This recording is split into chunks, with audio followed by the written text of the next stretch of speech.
Hello everyone, Eric again with HamRadioConcepts, reliving something I recently made. We're going to talk about the MFJ-1936 TWC, the little quick stick that I had on the river. And a lot of people liked it, but they said, we want to see what that's like in your backyard with no river.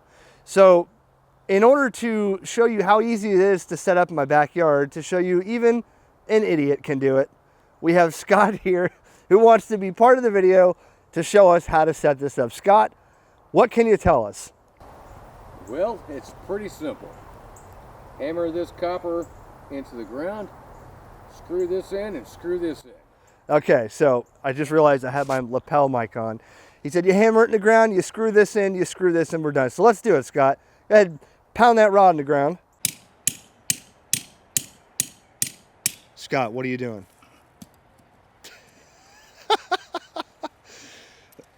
You might be in some coral, Scott. It's looking that way. It's not going in. Why don't you back up a little bit? I think there's some concrete from whatever that concrete is over there. That's definitely concrete. Okay, why not move over this way? Here, come over right here, right there. No, right this way, right this way, right there. Perfect. There you go. So you had concrete over there. Go. So people asked in the video, why did you only put it in a foot? Well, it says really that's all that's really effectively needed. But Scotty's going to put it in 2 feet here. Because, was that 2 feet, Scott? Approximately. Why don't you put it in a little bit more? I say we put it in a little bit more. All right. Really though, because it is I mean, it's really to hold it there and to give you a little bit of ground, but I think it'll do a little bit better with it in farther. But people asked, why not put it in 2 feet? Okay, so we'll put it in 2 feet. And also, I did notice, and remember in the last video, yes, all the comments, you can flip this right here 90 degrees so that that channel rides along the ground rod. And I didn't do that, and I still haven't done that. But yeah, this right here will flip 90 degrees, this little channel. Your ground rod would slide in that channel. But of course. Yeah, but I didn't do that this time. It's still torqued, so whatever. What's next, Scott? We're going to screw this in. That is the 40-meter add-on coil. Do you know what that alligator clip's for, Scott? That is a ground. Well, not really. That is so that you can tap the coil at different spots for different frequencies here. But oh, I was not aware of that. I know. I'm the neighborhood idiot. He's not a ham, but he likes watching my ham stuff. So. And now, I do like ham. Wait, you know what you should do? You should extend that antenna first. Oh. Pull it. I would take it all the way out. There you go. Section by section. Should be about 17 feet. Just don't break it. Oh my God, he's whipping this thing around. It's going to break. Oh, he's got it all the way up there. Okay. That's a chore there when you got it, extended all the way out. That is a little. Yeah, it's a little difficult not to cross thread it when it's wobbling around like that. Yeah, try not to cross thread it because I can almost did that. I almost did it on the river. You're right. It's you can't do it with it all. You can't extend it all the way when you. Here, you got to hold this thing straight. Watch. Yeah, it's very difficult. Well, you got 17 feet of antenna above your head that's whipping around.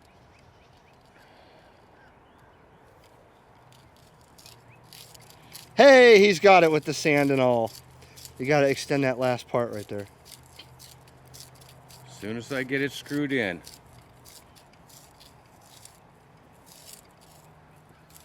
Okay. I think we've got it. You got it in, just need to extend that. There you go. All right, so far the big picture looks like we got it all the way up in the air. That's not a power line, that's my AT&T wire. One last step, Scott. You got the counterpoise wire here, right there on the ground. Yes. So kind of just pull that out and it goes around this screw right here. You want to put the bare end on the screw there and just throw the wire out there. Now here's another thing I want to try in another video or down the road. I want to see what happens if I add like 5 different counterpoise radials on the ground. It gives you one, and it was sufficient enough for me to use that on the river. But I wonder what would happen if you wanted to set this up in the backyard and have like 8 or 10 wires. Maybe it would make it even better. I'm not sure. We'll find out. We're going to just hook this up in the backyard first the way it is. And then in the future, maybe I'll run a couple of wires out that way, a couple out this way, a couple out this way. Let's see what happens. Just walk it straight back, Scott. That way. Toward the dead orange tree. Used to be an orange tree back there.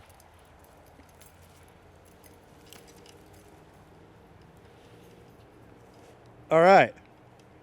There you go. That's it. So easy, an idiot can do it. I should, yeah, this needs to be tightened a little bit. We're going to leave it just like that, though. I'll get that next time. In fact, if I can, there we go. Right there. It should be pretty much straight like that. It's leaning a little bit, but I don't even have it tight, so no problem. We're going to fire it up on the radio and see exactly what it does for receive and try to make a contact or two on this thing in the backyard. It looks more like a fly rod to me. Are we going fishing with that? Yeah. Can we go fishing with this? That's a surf caster. I think we could utilize this as a fishing pole if we wanted to. You probably could. Deep sea fishing rod. It's really bizarre. I said, you either can pay my way out of this, so I gave him money and got 0 points. Yeah, there's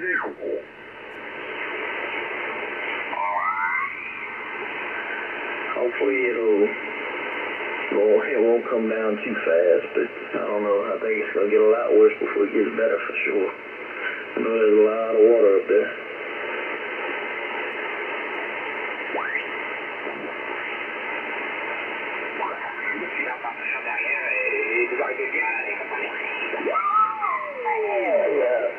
You've always got fun things to say. I know, yeah.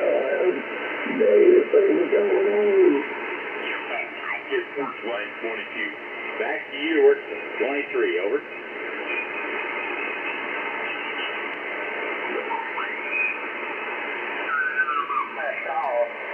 When I jumped in and did my call to the game call, I had not turned my 100 watts down on the K3. So I looked over and it said 2 kW. Like we're flashing, so I immediately, of course, backed it down to my normal dry power. But glad you're out there working. Have fun with it, man. This is Kilo Foxtrot 5, Tango Echo X-ray.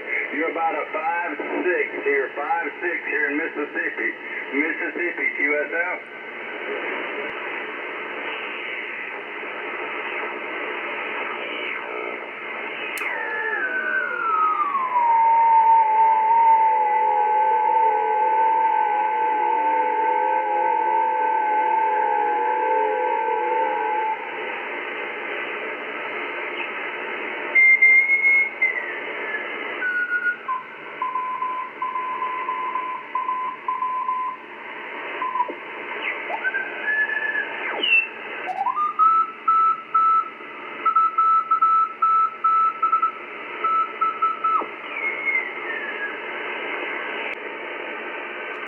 Ending in Romeo again. Kilo 5, Zulu, Mexico, Romeo. Kilo 5 Zulu Mexico Romeo K5 excuse me ZMR. Very good. KJ4YZI here. Name is Eric here in Florida using the ground mounted antenna at about 100 watts. Over. Roger that. I'm running 100 watts too into a little combination 40 meter, 80 meter inverted dipole. Okay, very good. Yeah, I'm just using I normally have a high gain 9-band vertical, AV680, but I'm using this little MFJ-1936, a little ground rod with a load coil and a 17-foot telescopic whip just stuck in the backyard. Works good portable, but I wanted to see how it did in the backyard. Over. That's working great. I'm getting about an S8 on you, about a 5.7 copy. Very good. Yeah, about a 5.6, 5.7 on this end from you as well. Just using 100 watts with a 7300. Figured I'd call CQ a little bit, and it's not even dark yet, but 40 meters has some activity. It'll be better at night. A little noisy tonight, but no problems here. K5, oh, I already forgot. KJ4YZI. Roger that. K5 ZMR. Yeah, I got the same problem with the noise down here. I've got a neighbor that is a dog fence and having a little trouble getting him to turn the thing off. It's killing 20 meters and above. Yeah, I think I have a power line issue here. I am very close. I'm only about 15 feet from the power lines from where my antenna's sitting right now. But it's always been noisy here. I mean, I can go anywhere else and not have this much noise. Could be an arcing, whatever, insulator or transformer. Transformer's 30 feet from my eyeballs right now. So God only knows if that thing is all right or if it's just the nature of being that close to it. But hey, I'll make it work, Roger that. That is working good. Working fine now. Almost 7,300 myself. Love this little radio for you. 7-3, my friend. I'll see if I can get one more contact here. CQ 40 meters. Hello, CQ 40 meters. This is Kilo Juliet 4 Yankee Zulu India. KJ4 YZI calling CQ 40 and standing by. So I can maybe run some more power in the future, and not sure how far into that you've looked into, but they're really simple to make. And there's a Yeah, Roger, KN4IQE from KJ4YZI. Yeah, there's so many options out there. That one sounds like a viable one. I also, I like loop antennas a lot. It seems that the magnetic loop and the way that operates, man, what a fantastic antenna. Although, some of them don't cover from one end of our privileges to the other, or you have to tune them every time you move from one end of the band to the other. But they are very efficient. And one of the chameleon loops that I want to check out, that and the one by Radio Waves, they have a portable loop that folds up and goes in a little backpack, and that'll be with my QRP radio. There's so many different kinds of antennas out there that I want to try, I want to play with. I just haven't had the time to get around to them, or I'm running out of room in the real estate in the backyard there. KJ4YZI, back to you. KJ4YZI, KN4IQE. Yeah, that's the problem. You set all these projects and find different antennas. All right, so before I finished editing the video, I figured, well, it's getting dark out. 40 is really coming alive. Let me sweep through one more time and see what it's doing with this little ground-mounted vertical. See if I can get this without it too much noise here.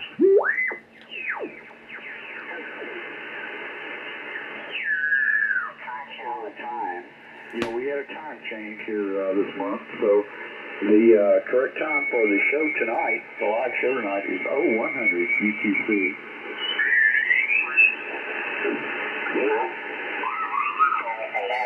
The antenna to the east, I don't have any support. There's nothing to add another element.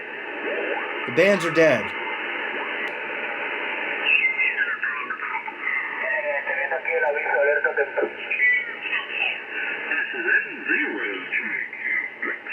November 0 Juliet Quebec X-ray. Here is N0JQX calling CQ. Hello, CQ, calling CQ. This is N0JQX. November 0 Juliet Quebec X-ray. Here is N0JQX calling CQ. Instruments. Oh, and everything else you can imagine. I started a collection of something called a biscuit barrel. Now that, I bet you I mentioned that to you before.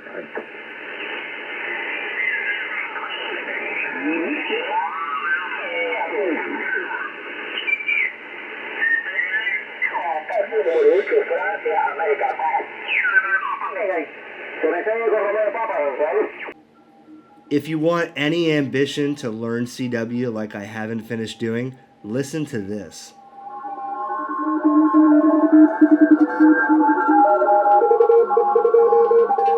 There's a CW pileup.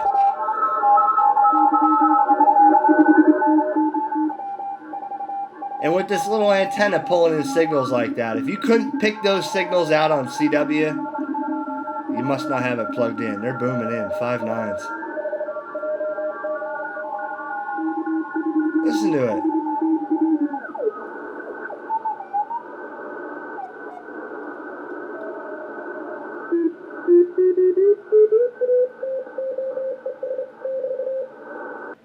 Okay, so I made a couple contacts on there and got a decent report, but that was in the daytime.